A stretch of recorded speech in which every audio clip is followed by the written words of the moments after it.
สบายดีทุกคนโอ้ตั้งแต่ไปเกาหลีมาห่างหายไปโดนแล้ววันนี้ยังมีคลิปมาเซอร์ไพรส์แม่ได้ที่ไปเกาหลีมาเป็นเงินใน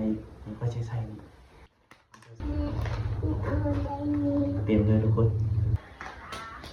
เราจะเอาแม่เขามากินข้าววันนี้ โอ้ยมันจะเอาเงินดีว่าให้ เราเป็นคนที่เราโบมักอัน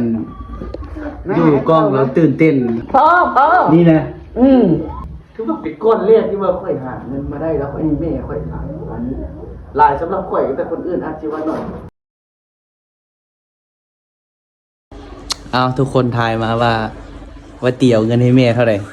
เดี๋ยวตีให้รางวัลผู้ใดตอบถูกเดี๋ยวตีเติมน้ำมันรถให้100,000เอ้ย หอมแก้มทุกวันนั่นไง เหนียวนี้ นี่เหรอลูกก็ได้อาบน้ำลูกไปหาตะเวียกมาแล้วอะไรแม่ใส่เอาเงินให้เบิ่งดูให้ FC ไทยนะ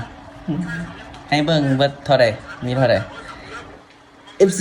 ผู้ใดตอบถูกว่าเท่าไหร่เดี๋ยวตีเติมน้ำมันรถให้100,000ผู้ใดตอบถูกโอเคตามนั้นบ๊ายบาย